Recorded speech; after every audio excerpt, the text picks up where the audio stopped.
Bro ఎలా ఉన్నారు? Hello అండి, హాయ్. ముందుగా హిట్ టీవీ ప్రేక్షకులందరికీ కూడా నమస్తే. I'm so very very happy. Okay, మేము కూడా చాలా సంతోషంగా ఉన్నాం. సో పిలువగానే వచ్చారు మా ఛానల్కి. అండ్ సో చెప్పండి, ఎలా ఎంజాయ్ చేస్తున్నారు సక్సెస్ని? Really I'm so very exciting, very very happy. Next మంచి మంచి ప్రాజెక్ట్స్ కూడా వస్తున్నాయి ఇప్పుడు.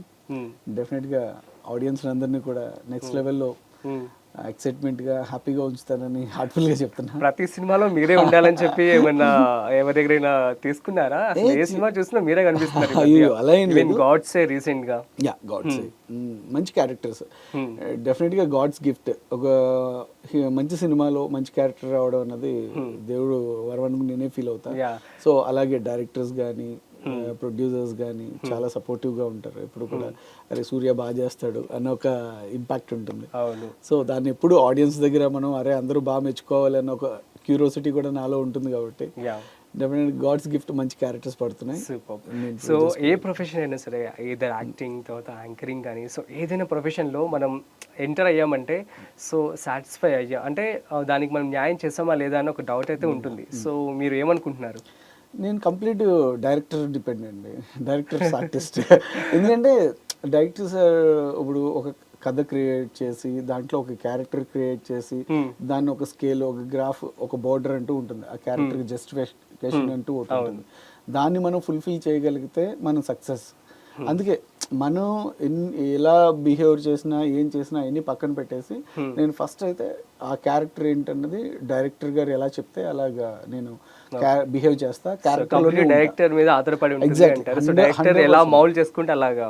Exactly I'm dependent the director. Okay, so ఇన్ని సినిమాలు చేసేటువంటి సూర్య గారు అసలు కెరీర్ ఎక్కడ స్టార్ట్ చేశారు ఏంటి?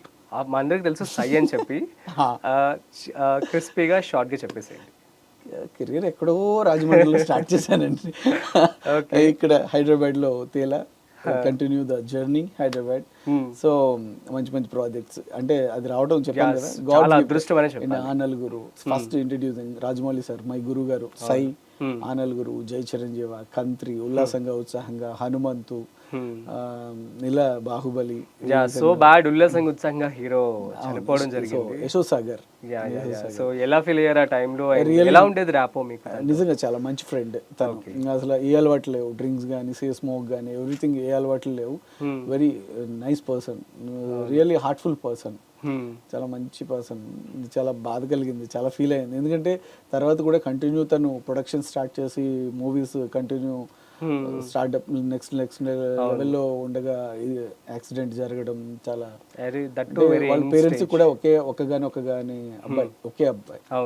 సో వాళ్ళ పెయిన్ ఎంత ఉంటుంది. ఎదిగిన కొడుకు హీరో అయ్యి స్టార్డమ్లో ఉండి అంత బాగా ప్రూవ్ చేసుకొని నెక్స్ట్ లెవెల్కి వెళ్తున్న టైంలో ఇలాంటివి జరగడం అన్నది చాలా బాధగా అనిపిస్తుంది.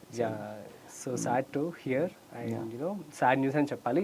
So coming to you, so Sye movie గురించి చెప్పండి. రాజమౌళి గారితో మీరు చేశారు. సో ప్రజెంట్ ఉన్న యాక్టర్స్ అందరికీ కూడా తనతో వర్క్ చేయడం అనేది ఒక కళనే చెప్పాలి రాజమౌళి గారితో.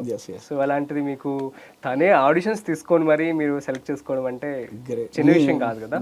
So please share that experience with Rajamouli గారు.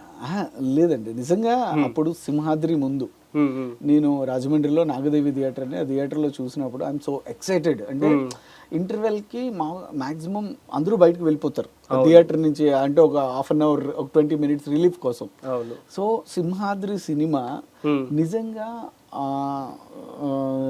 ఎలా ఉందంటే ఆ ముందు బ్రేక్ ఎవరు భూమిక గారు ఒక రౌడీని కొట్టి ఎన్టీఆర్ అని పొడి చేస్తుంది క్లైమాక్స్. అప్పుడు దాకా ప్రాణానికి ప్రాణంగా చూసుకుంటున్న భూమిక ఎన్టీఆర్ అని పొడి చేస్తే అసలు ఎంత అంటే ఎవరు డైజెస్ట్ చేసుకోలేకపోయారు అసలు.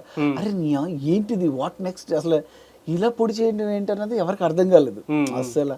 ఆ డైలమాలో నేను కూడా ఉన్నా. నేను అసలు నెక్స్ట్ ఇంటర్వెల్ బ్లాక్ అసలు ఎవరో వెళ్ళేది లేదు.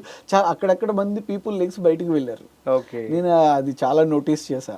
నాకు ఆ ఎక్సైట్మెంట్ నెక్స్ట్ సై సినిమా ఇలా చేస్తున్నారు రాజమౌళి సార్ అంటే, నేను అంటే వేరే ఒక ప్రాజెక్ట్లోంచి వచ్చి సార్ని కలవడం జరిగింది. సార్ ఆ క్యారెక్టర్కి సెలెక్ట్ చేశారు. నిజంగా అంటే దేవుడికి ఎప్పుడు నేను థ్యాంక్స్ చెప్తా. ఎందుకంటే అలాంటి మంచి గురువుని నాకు ఇచ్చినందుకు, నేను వచ్చి రాజమౌళి సార్ చేతిలో 100%. ఎందుకంటే డెడికేషన్, సిన్సియారిటీ, హానెస్టీ, ఆయన పడే కష్టం పెయిన్ ఎప్పుడు సినిమా సినిమా సినిమా సినిమా అదే ఆ ట్రాన్స్లోనే ఉంటారు తప్ప అదర్ యావిగేషన్స్ కానీ ఏమి ఉండవు. ఇప్పుడు నెక్స్ట్ ఇది షార్ట్ అయిపోయింది, నెక్స్ట్ షార్ట్ ఏ రేంజ్, నెక్స్ట్ ఏది, నెక్స్ట్ ఎలా, అలాగ మొత్తం అంతా బిల్డ్ చేసి ఆ ఫీల్తోనే ఉంటారు. ప్రతి ఆర్టిస్ట్ కూడా ఇంజెక్ట్ చేస్తాడు క్యారెక్టర్ ఇలా ఉండాలి ఇలా ఉండాలి అని చెప్పి చాలా ఇంజెక్ట్ చేస్తారు. సో మీ క్యారెక్టర్ అయితే కంప్లీట్లీ డిఫరెంట్ కదా, చాలా ఫంకీగా. పింగులూరి పంగనామాలు సింపుల్ గా ఉంటదని పింగ్ పాంగ్ అని పిలుస్తారని బెంగళూరు పంగనామం సింపుల్ గా ఉంటదని పింగ్ పాంగ్ అని పిలుస్తారని అందులోనే జస్ట్ ఆ మూవీలో కూడా ఉంటుంది. పోలీస్ ఎవరు మిమ్మల్ని పనిష్మెంట్ చేస్తారు, సమీర్ అన్న. సూపర్. సో చెప్పండి ఎక్స్పీరియన్స్ రగ్బీ గేమ్ ఆడుతున్నప్పుడు.